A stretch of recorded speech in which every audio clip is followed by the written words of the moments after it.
We have Sharifullah Majeed from HIshammuddin, Ellen and Gledhill, and he will be talking about managing the employment impacts of the COVID-19 crisis.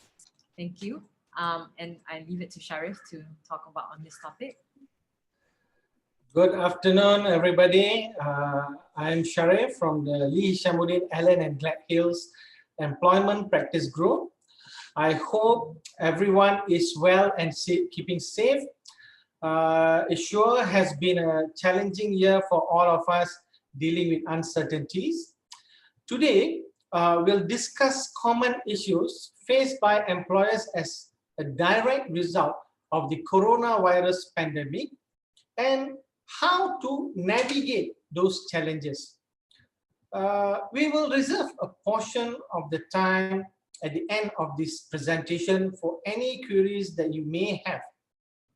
But do feel free to raise your hand at any time if you have a question, in case you fear losing your train of thought later on, right? Okay. As we all know, the ripple effect of the COVID-19 outbreak is something the world did not quite expect. Even in comparison to previous outbreaks such as SARS, H1N1, the Spanish flu even, the speed of the economic downturn worldwide has even surpassed that of the Great Recession, which spanned for 18 months from 2007 to 2009. The government then in March had no choice but to implement measures to flatten the curve to keep the daily numbers of cases at a manageable level so as not to overwhelm the health system. The MCO measures, while absolutely essential in impeding the outbreak of the virus in Malaysia, had devastating economic costs too. We saw the closure of businesses and services along with the travel and movement controls will have outsized the impact on private consumption and business investment. Businesses affected by the temporary closures were at high risk of facing immediate cash flow constraints as their earnings dwindled. Eventually, while certain businesses were allowed to operate in early May and during the CMCO and now RMCO, some companies still found that they are not able to do so at full force. So far, we have witnessed restaurants and SMEs closing down while some companies survive. Most businesses found themselves compelled to take cost-cutting measures in order to survive, such as implementing salary reduction, restructuring, and in some cases, downsizing. In Malaysia, it has been accepted by the courts that a reorganization of a business is indeed a managerial prerogative, and that the courts will only normally interfere with this right unless the exercise was not done bona fide, i.e. in bad faith. So it's important to ask this question: what is restructuring or reorganization? A restructuring or reorganization exercise essentially involves a change-up of a company's organization structure, for example, redesignation or merger of job scopes. The point of the exercise is to increase the company's productivity, and in case of a group of companies, it could serve to strategically align the businesses in a more efficient and effective manner. What normally ensues from a reorganization exercise is retrenchment. There are several reasons which could lead to this, such as a downturn in the economy as we are facing now. Even in normal times, when a company faces financial loss that are too great, they may require an extreme austerity measure, which is to cut down its workforce. If this is challenged, the company would have to prove that the financial loss is actual loss and not merely a paper loss. This proof could be in the form of a balance sheet, audited accounts, and etc. A reduced turnover is also accepted as a valid reason for retrenchment, where there has been a significant declining trend of the business over the years or months, depending on the circumstances of the case.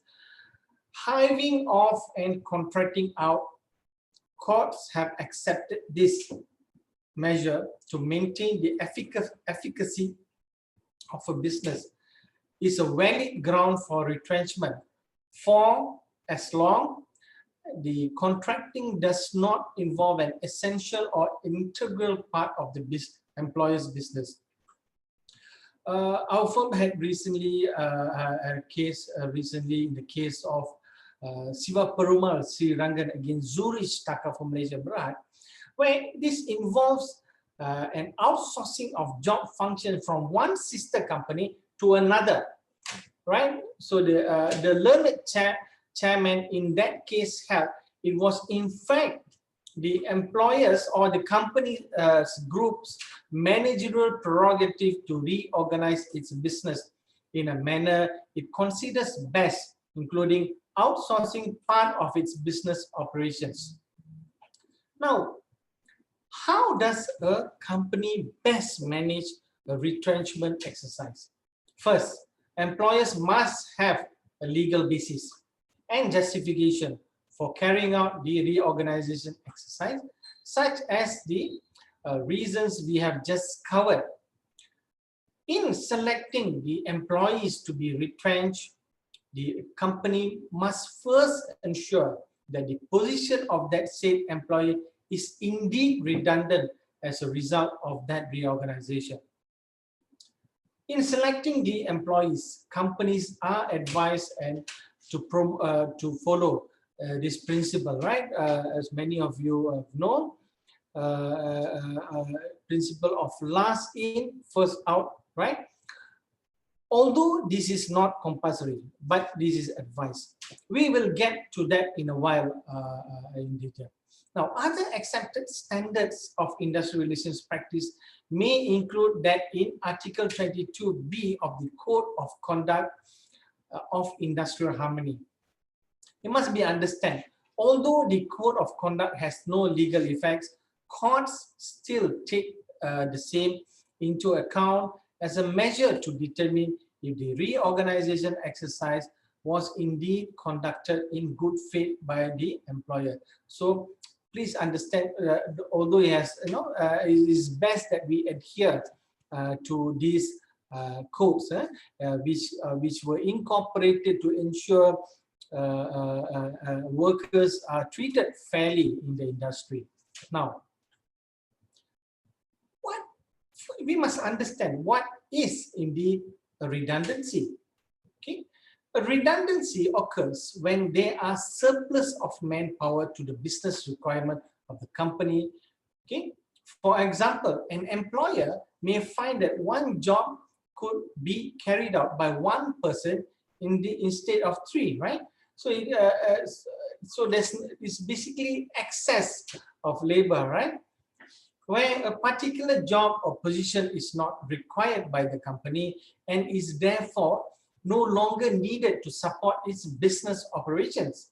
Cessation or diminution in the requirement of the kind of work to which this is basically a situation where the kind of work there's diminution in the requirement of the kind of work to which an employee is employed for, right? So we need less, or even the position would not exist, would no more exist basically.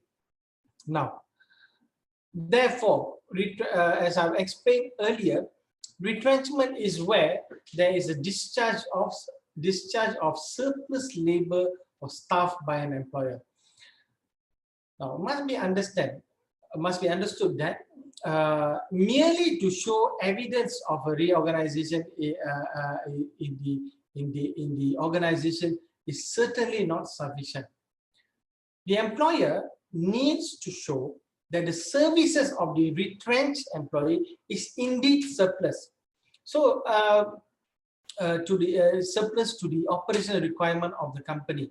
For example, example of evidence, maybe you can show organization charts where there were, for example, in the branch of the organization chart, there were 4 departments.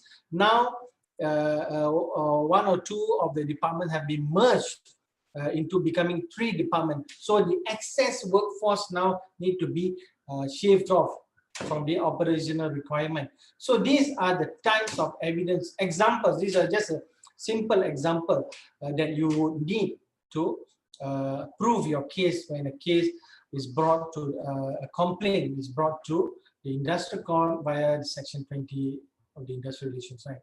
Now, in the same way, redundancy does not mean the job or the work no longer exists. It could be also a situation where the business require fewer workers to do a certain work. This is what I mean by a merger of departments.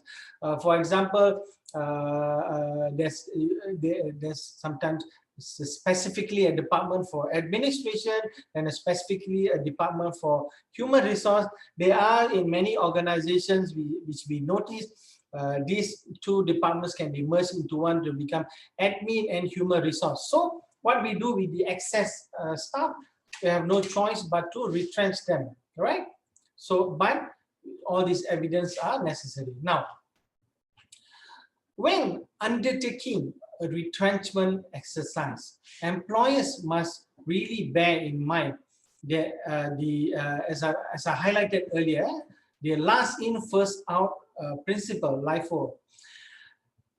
The gist of this principle is that the most junior employee in a certain category would be the first retrenched. So this ensures there's fairness, you know, so that the selection is according to this criteria. So those already there in the organization to give preference to them. Now, this, however, there is, however, a distinction between a class or category is made. Now, class or category is a group in which a post of a particular description are included. Okay, group of employees carrying out similar or like work. Next, grade, where it refers to exclusive to scale of pay, where LIFO not acceptable to one person in the category. Okay, all right. Now, although it is good practice as per the Code of Conduct of the Industrial Harmony, employees generally can depart from the LIFO principle. Okay, failure to comply with LIFO without justification can render a retrenchment unfair, unless the employer can justify the basis for departure. Okay, so these are the examples where employers can depart from this LIFO principle based on one, where there is only one employee in the affected category or position. For example, you intend to retrench a manager and in that particular department, but there's no in that particular department, this is the only one only employee who's identified to be retrenched, who holds this position of manager. It's not a position where a situation where in a particular department there are several managers, then you must apply LIFO, right? So there must be only the one employee in that particular category. Next, 2, the junior employee's special ability, expertise, experience, and qualification. this where you can give preference. This means that this is a situation where employers can give preference to this junior employee. Maybe there's additional qualification that would be more beneficial in comparison to the senior employee, right? So this you can depart from the LIFO principle. Third situation where you can justify this departure, where the more senior employee having a record of poor performance and disciplinary issues. Of course, this always goes without saying that it compares to the junior employee who are more efficient and have a better disciplinary record, so on, right? Now, fourth situation is where the senior employee, you have to let go of them because of the record of poor health. Of course, this would be a very bit of a delicate situation. Sometimes the court can deem this of being insensitive, right? So it must be serious enough to that health-wise that he or she are unable to efficiently carry out the entrusted task, right? So this is a situation where it must be delicately handled. Finally, this relates to the point, the second point, where the company is according to the company's business need. So this goes back to the junior employees' ability, special ability, expertise, and peculiar experience and qualification that would justify maintaining this employee rather than the senior employee, right? Okay, now, what are the do's and don'ts when it comes to cost-cutting measures? Now, before undertaking a retrenchment exercise, best practice for employers is to first implement cost-cutting measures. Okay, this is to show when these decisions are challenged at the court, to show that, look, we have taken the necessary steps to resort to the last resort of retrenchment, because courts being a court of equity, the industrial court will always keep in his mind of the all-important right for livelihood, right? So it must be shown, look, we didn't, once the profit is not good, immediately we start retrenching people from their position. No. So there must be some measures taken. This, of course, in line with the code of the best practices in the industry, right? Okay. So this may include, among the measures, include freezing of new requirement, right? So, because this can be contradictory. While you're retrenching, on one hand, you're retrenching employees. On the other hand, you put in the newspaper, we are hiring for such and such position. So this can be viewed by the court. You're trying to victimize people, that employees trying to victimize people who they do not like, right? So so must be careful with that. Next, reducing employees' working hours, right? So these are so that you can manage the cost, so that you have no need to, you can restrict their overtime, and in that sense, your cash flow is managed. And avoiding new purchase of or acquisition and at this time. You see, there are cases many years ago, an example case where on one hand you're saying that the company have to let go certain positions in the company because of financial reason, but at the same time you see the top management level be given new cars, better bonus, for that particular time period. So this what I mean by contradicting behavior, actions that can be detrimental when analyzed by the court of equity. And of course, whether like it or not, there are many companies now. Another method is many companies nowadays who are suffering from cash flow because of business cannot be run as per how they normally run. So they have adopted to also employees being facing salary cut, right? And this salary cut is advised to go on a higher percentage at the top level, and as it goes down, that means the percentage goes smaller. So for example, maybe a GM can take a 40% salary cut, whereas a secretary or janitor can take maybe a 10% salary cut, something like that. So to show that the company have acted in fair, not arbitrarily. Okay, all right.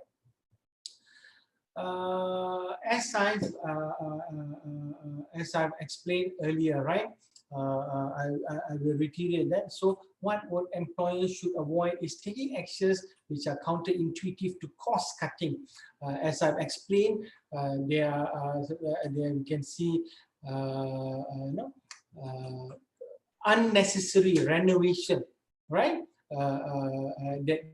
Whereas this money can be channeled to the maintenance of the business, where retrenchment was indeed not necessary, right? So this renovation, this must be, of course, must be unnecessary, right?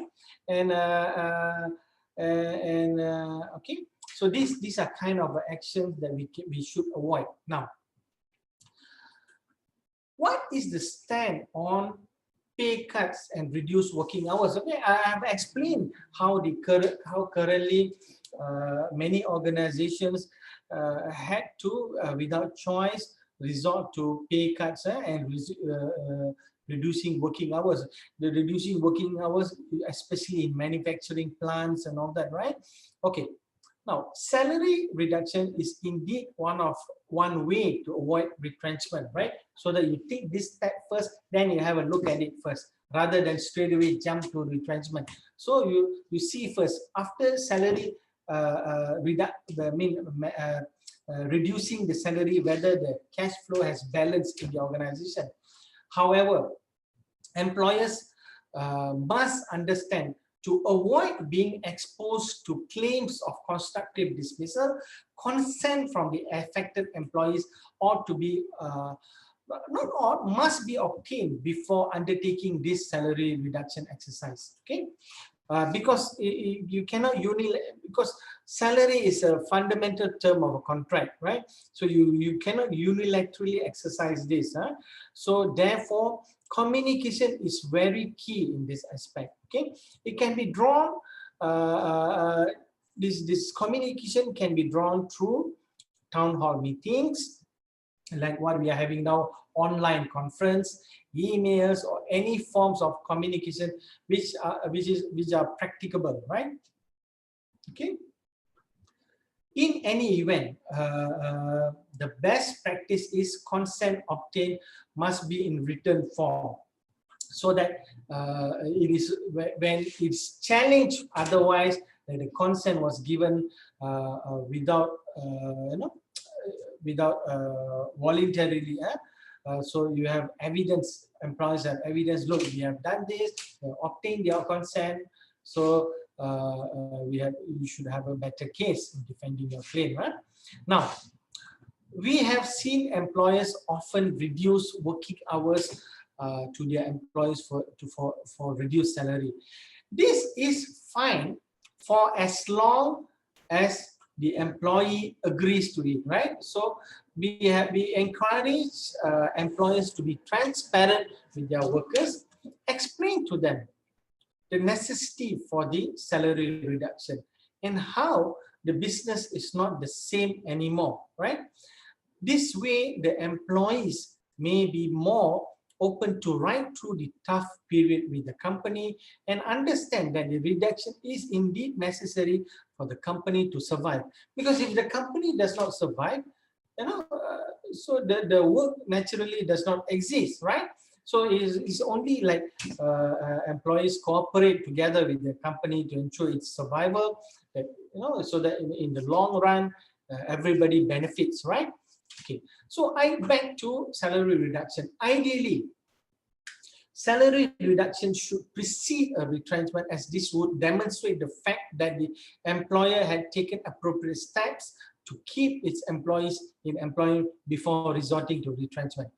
This is one of the factors that the courts will take into account in determining whether the ultimate retrenchment was undertaken in good faith, right? Everything was done necessary to keep them in employment. Then after that, you can't afford them anymore. Then you have to go for a retrenchment. Okay. Now, what is the situation when employee forced to take annual leave and unpaid leave? This is a very popular question during these times of in the midst of this pandemic, right? Where many companies struggling to maintain employees, right? Especially those who without big fundings, right? Now, when it comes to salary reduction, ideally it should be, as I explained earlier, across the board. Although it is possible to maintain a carve-out for the lower income employees or to scale the percentage of the reduction, okay? In any case, the quantum of reduction and the time frame must be reasonable. A salary reduction should not be imposed those within the scope of minimum wage order or those fall within the scope of Employment Act. This is in view of all the, we need to be fair, the salary already small. During the MCO, we had a number of employees inquiring whether they can force employees to take annual leave or unpaid leave. The answer is a firm no. Okay, there has to be a consent from the employees to take the annual leave or unpaid leave. This is their right. You cannot force them in any way to take this. So employers are not. To make this clear, employees are not allowed also to unilaterally deduct the employee's annual leave. The annual leave entitlement of an employee falls outside the scope of the EA, is a contractual entitlement. Okay. All right. Now, employees. What about now? Employees who fall with the scope of the EA are statutorily entitled to certain minimum days of annual leave. The employer therefore cannot impose this on them unless with express consent. An important thing to remember is that, all right, I see many of you from the industrial relations background, all of you know this, that it is important to remember that all employers are to fill in the PK form. This is a statutory requirement, and submit it to the Labour Department at least 30 days prior to carrying out the salary reduction exercise, right? A failure to submit the PK form within the prescribed time frame or submitting even false information is an offense under the Employment Act, and there are penal consequences, okay? All right. Now,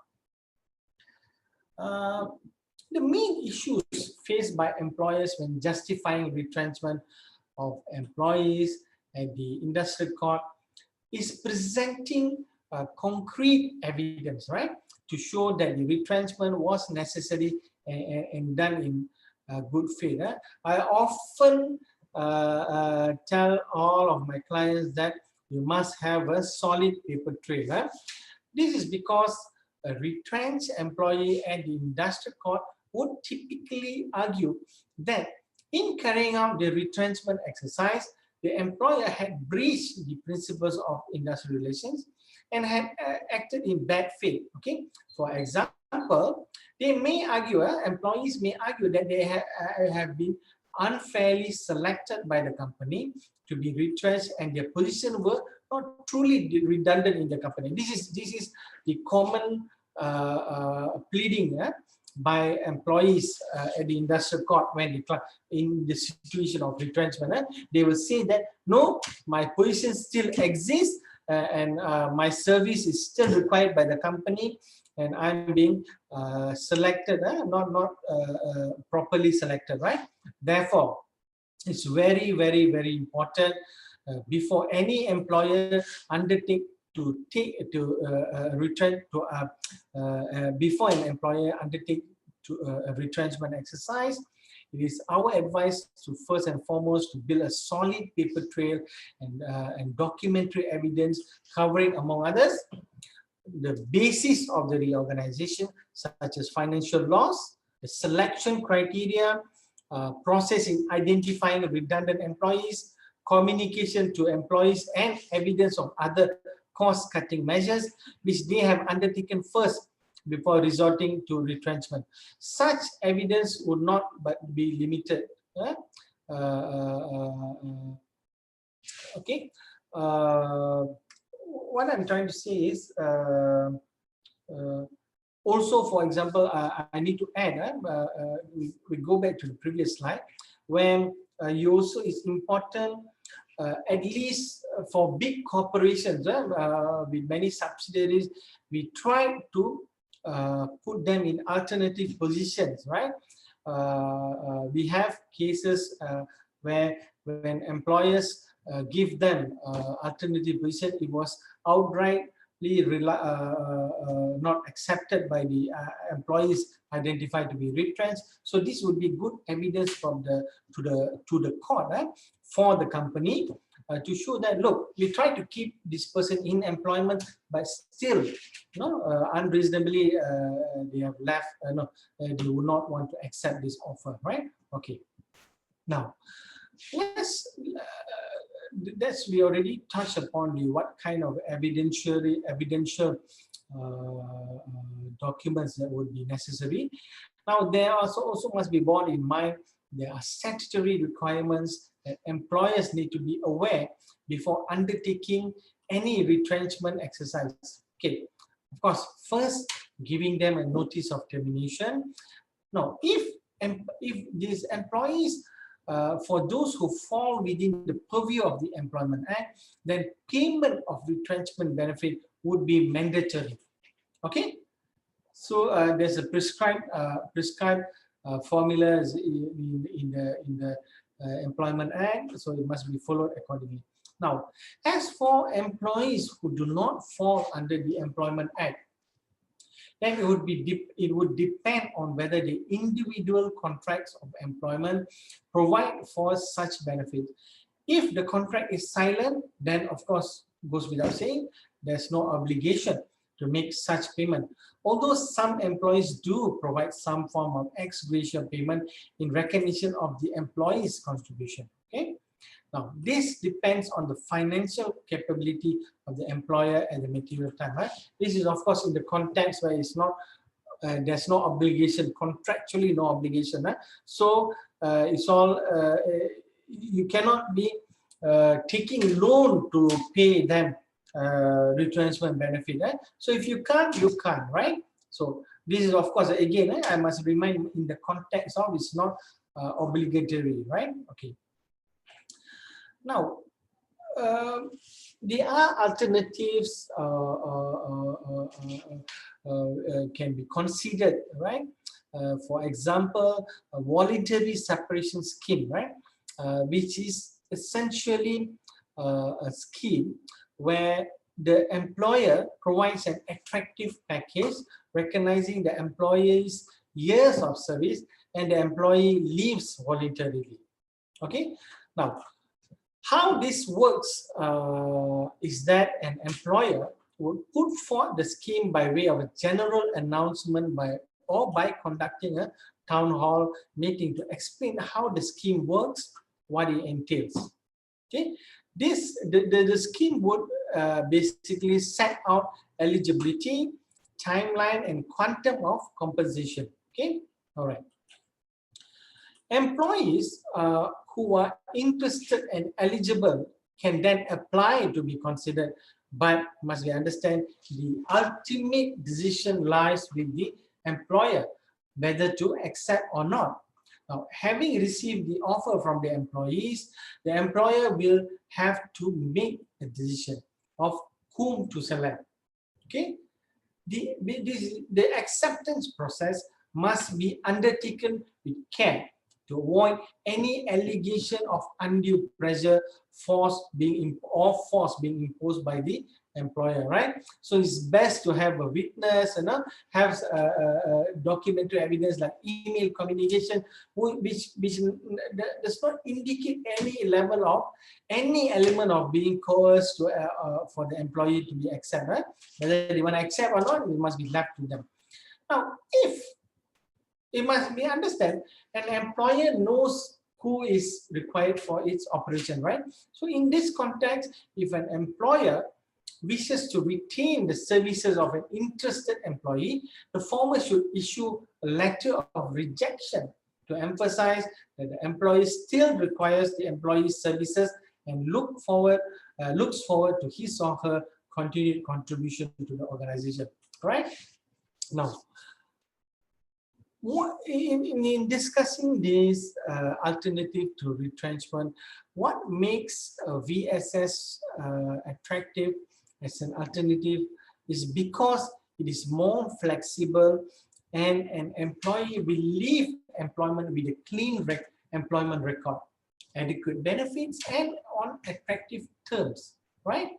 So rather than being if they are being retrenched, so naturally, psychologically, many employers who have participated today, of course, it gives a negative connotation, right?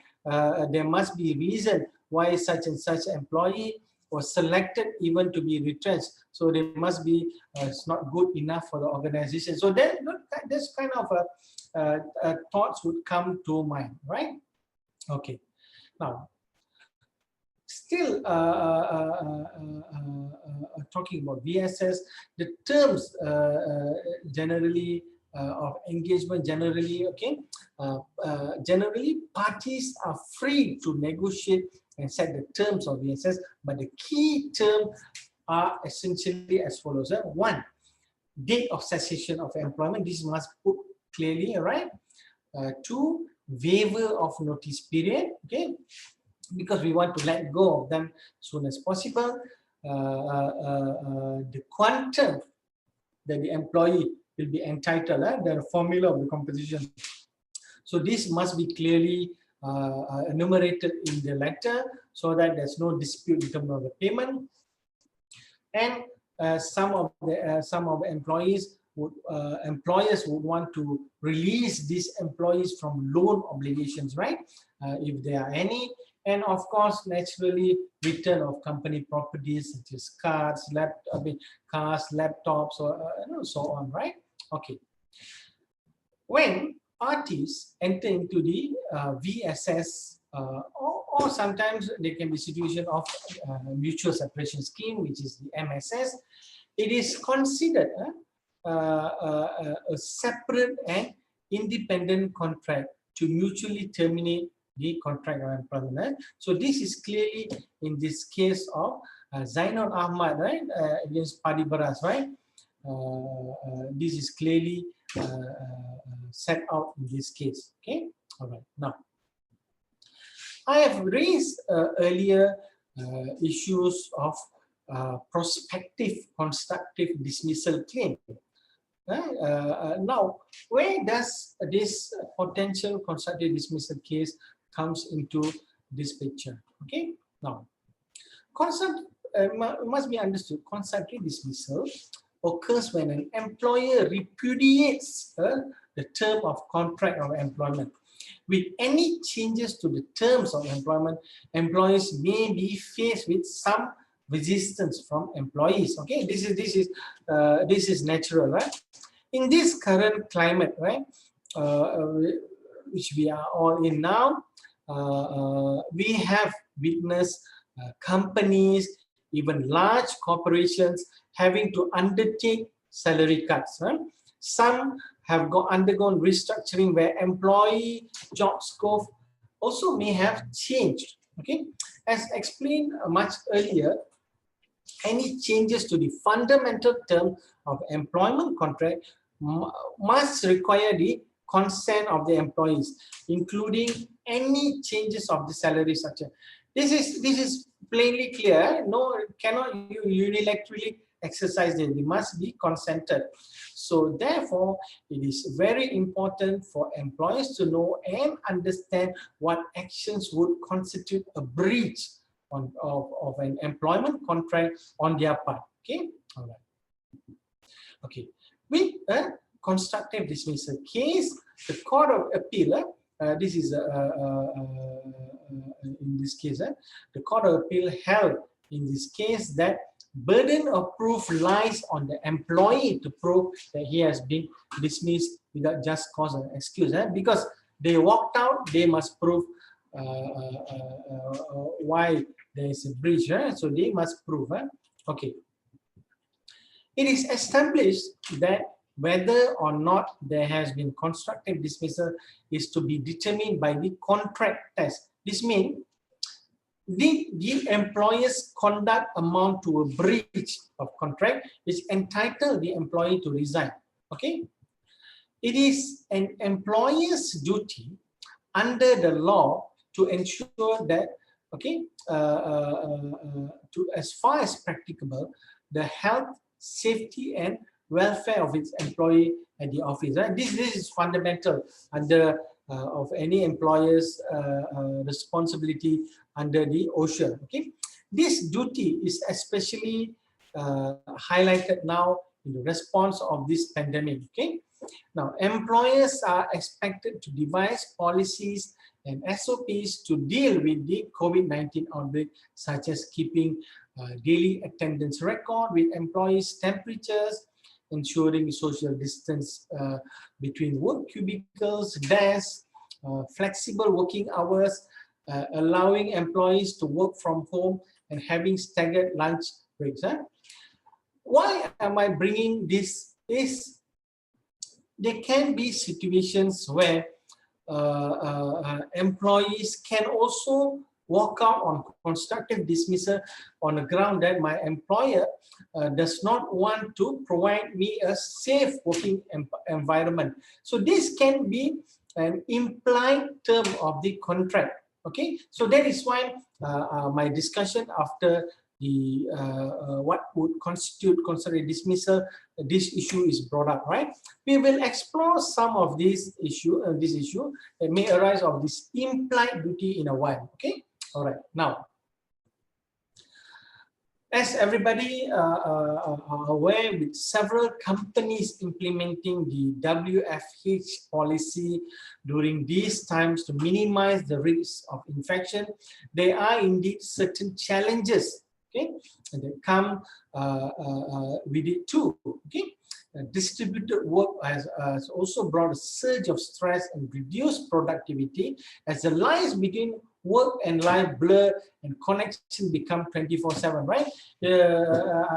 I know some employees have also informed me that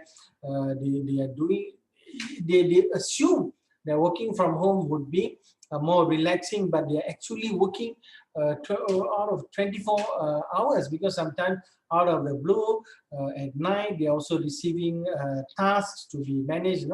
So some employees strive on this and prove to be more productive or disciplined compared to rest. So, okay, not all. Maybe to generally put, maybe those with a family, it would be difficult for them to manage this, right? There must be a clear demarcation, delineation of work and home to manage. Now, employers can take this time to figure out what WFH policies they wish to adopt, which would benefit both employer and employees, right? Okay, it is important for employers to clearly set out the policies of WFH in order to manage both parties' expectation. Even if the policy is discontinued for time being, employers need advice to think of measures to put in place in order to build resistance in future outbreaks and or lockdown. Okay, all right. Now, going back to the basics, one is dealing with now as we go on to deal with misconduct in the context of this pandemic, but let's go back to the basics. What is misconduct? Misconduct, of course, connotes wrongdoing on the part of employee which is intentional. It is distinguishable, of course, from neglect of duty or poor performance. There is no fixed rule of law that defines the degree of misconduct that justifies or warrants summary dismissal. There are, of course, misconducts which are sufficiently serious to warrant summary dismissal, and there are, of course, which do not. Okay, the test advocated by the industrial court is whether the misconduct or irregularity committed by the employee is indeed breach of the terms and conditions of the employee's service with the employer. This breach must be sufficiently serious to entitle the employer to take the drastic step of summarily dismissing the employee. Further, whether the misconduct alleged is in breach of the contract of employment would necessarily involve determining what are the implied and expressed terms of the contract.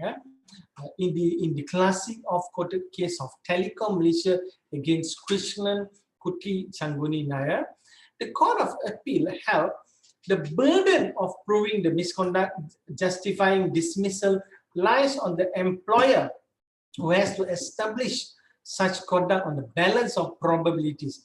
In other words, employer has the legal burden of showing on a balance of probability that he had with just a cause and excuse for dismissing the employee.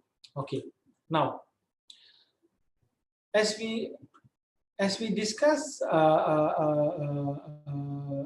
the basics of misconduct, okay, so naturally now applying that in this current situation, in the context of the ongoing COVID-19 pandemic. Okay, in normal circumstances, employers are indeed naturally expected to be reachable and available and present at their workstations during working hours, unless they are engaged in other matters off premise, right? Okay. Now, what of employees who are not reachable during working hours while working remotely from home? This is a conundrum faced by many employers nowadays. Also, what if an employer is faced with this situation? What would be the right way to handle this, all things considered? Okay, all right. And also, what if an employee refuses to return to work physically at the work despite of his employer's instruction? Would this be insubordination that could warrant to dismissal? So these are the ongoing popular questions that pop up nowadays, right? Now, it is important in navigating to these uncharted waters and acknowledging the challenges that some employees may have working from home. Is best practice that the concerned employee's immediate supervisor first informally request an explanation for the employee's failure to be contacted during working hours and refusal to work from home, i.e. via WhatsApp or phone call, and to assess the reasonableness of the reason provided. We all must understand how the current situation can have a dire impact on certain people, right? So what I'm urging is that must be some level of sensitivity adopted by employers at this time. Let us not jump into conclusion in dealing with some alleged misconduct, right? Okay, now, so naturally, just like be it this new normal or the previous normal, these are the steps that we must adopt, right? Because the investigation process is a necessary prerequisite that would determine not only whether the alleged act of the misconduct occurred, but whether the employee alleged to have committed misconduct actually did so. So the process is still the same, right? They must be right to be heard. Huh? So the investigation would also determine the existence of any mitigating circumstances. The fact that an employer is required to act promptly on acts of misconduct ought not to compromise a full and detailed investigation being carried out in respect of any alleged acts of misconduct. Okay, the investigation process would entail probing the alleged act of misconduct from various angles with the intention of getting to the bottom of the matter, i.e. to establish and determine the commission of misconduct and the persons responsible, right? Now, next, the completion of the investigation process could result in either there being sufficient evidence to proceed with the disciplinary action on the delinquent employee, or insufficient evidence that would result in the matter being closed or deferred. Okay. Once an investigation into an employee's perpetrated misconduct is complete and the management is satisfied there are indeed grounds for the employee to respond to, the next step would be to issue a show cause letter. Okay, all right. It is, of course, goes without saying, is good industrial relations practice and a rule of natural justice.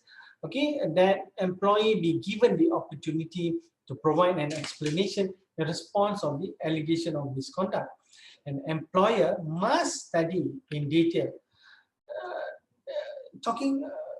This is of course applicable in the normal situations also, but I urge more bit of sensitivity to be adopted more in this current situation, where the explanation is studied in detail to determine whether not to proceed further or not with the matter.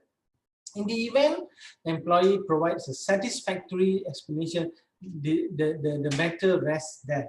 Okay, the employer ought to communicate in writing the employee that his or her explanation been accepted.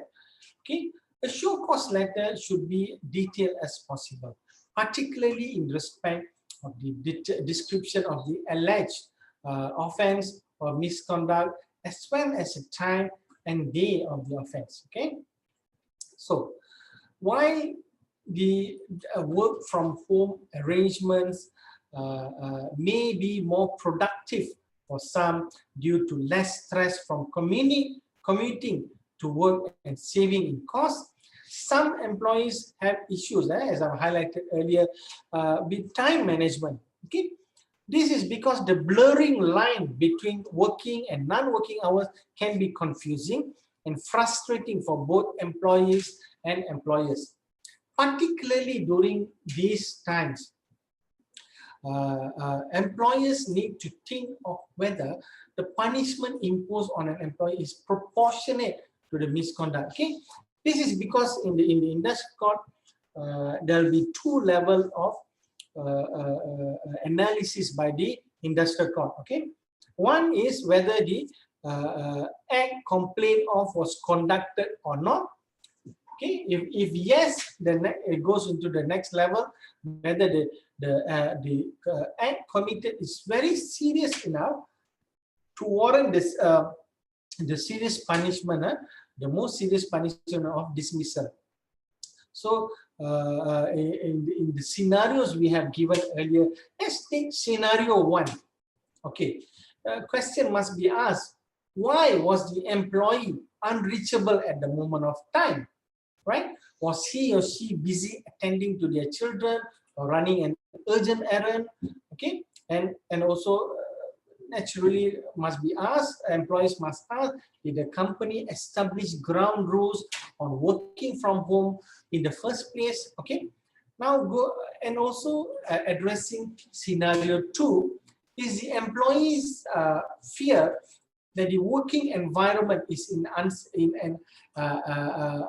is unsafe founded, have the employer or has the company or employer put in place all the necessary SOPs to ensure the health and safety of its employees? So this all must be addressed. Okay, you cannot in this context, as I highlighted earlier, in the context of the employer's responsibility under OSHA, that you cannot not provide a safe environment and force them to return to work, right? So all this must be addressed accordingly. So the best thing to do is first investigate, hear out the employee's explanation, reassure them that every step has been taken to ensure safe working environment, and then request that they return to work.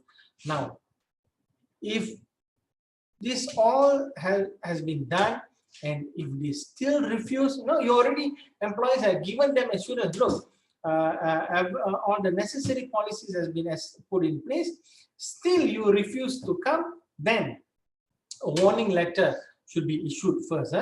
As I explained, proportionality of the punishment is crucial to be taken into consideration in situations like this, and employers shouldn't rush to dismiss employees where other disciplinary actions would suffice. They can be, if the person is not performing or adhering to the requirements of certain department, maybe you can put them in another department where they can contribute, or you can also demote them or withhold their salary increment or bonus. So there are other options to punish an employee, right? Dismissal is not the only way to discipline, right? Okay. Now, while it is important that an organization trusts their employees to do the right thing and to act professionally and with integrity while working remotely, good governance is essential in managing risk, right?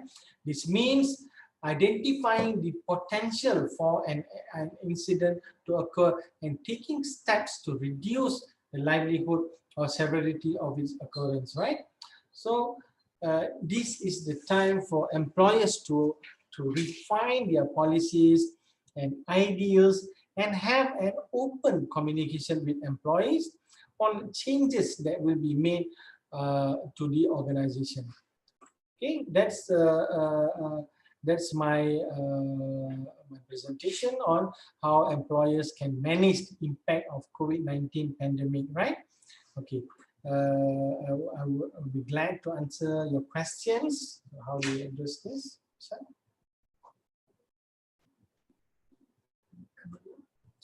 Camila, would you be posing the question? Hello, does anyone have any questions to ask Mr. Sharif?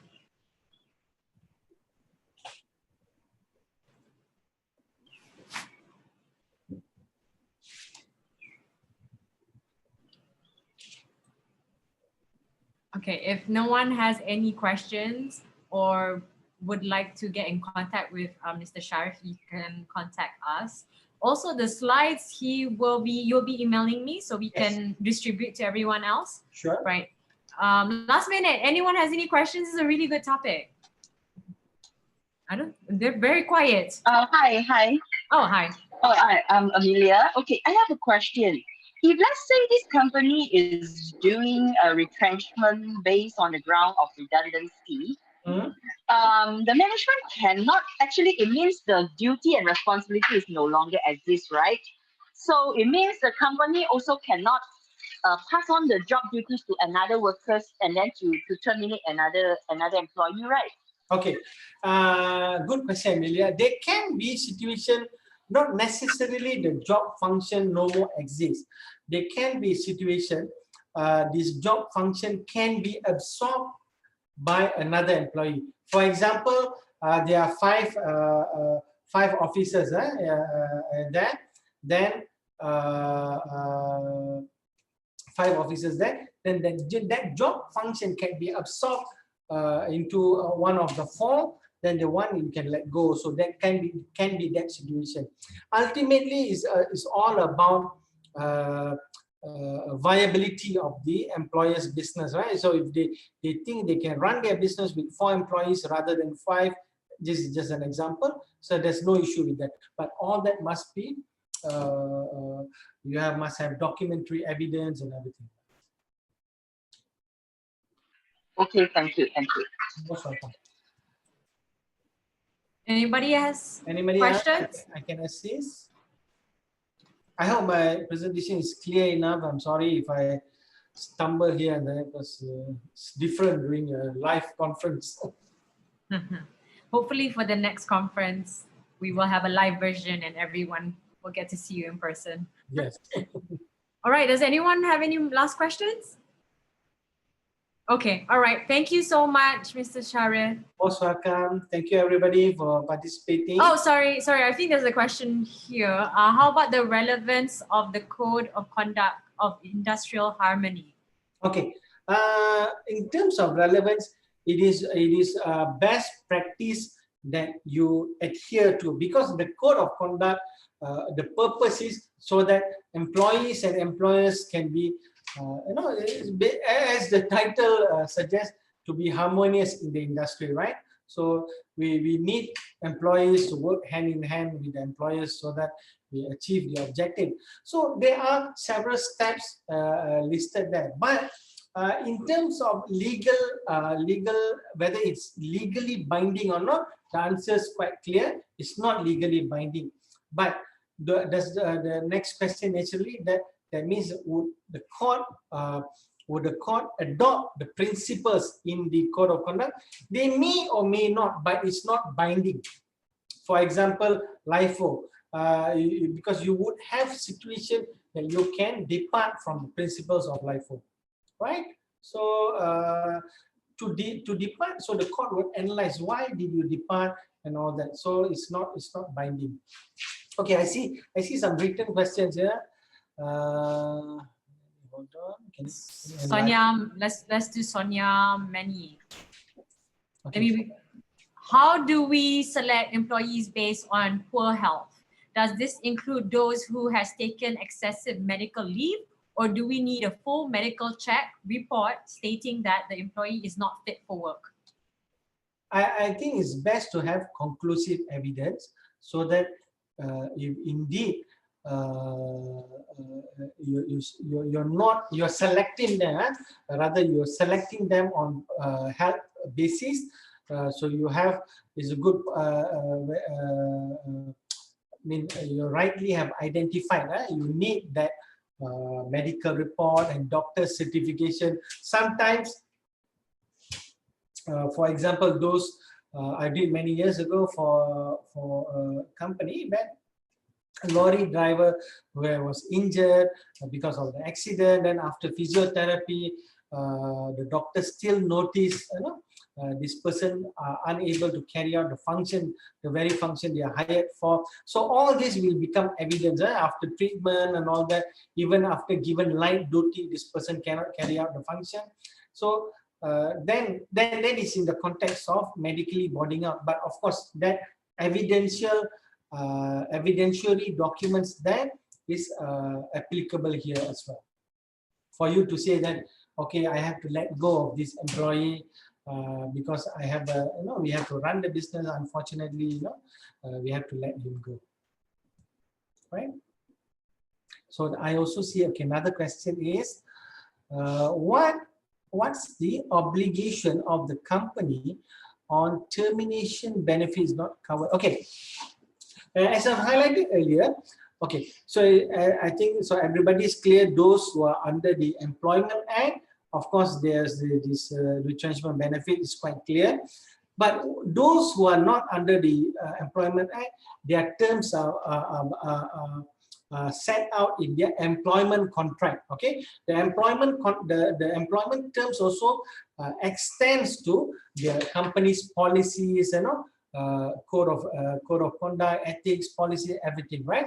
So if none there states about any compensation in relation to retrenchment benefit, so there's nothing obligatory.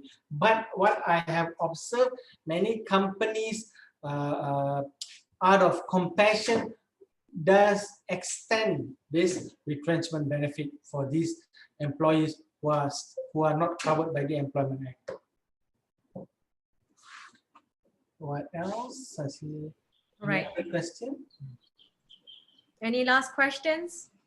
Thank you, everyone. And thank you, Mr. Sharif, for joining us. We will be emailing the slides once we get it from Mr. Sharif. Thank you all. Thank you so much. Thank Bye. you, everybody. Bye. I say you can email the slides.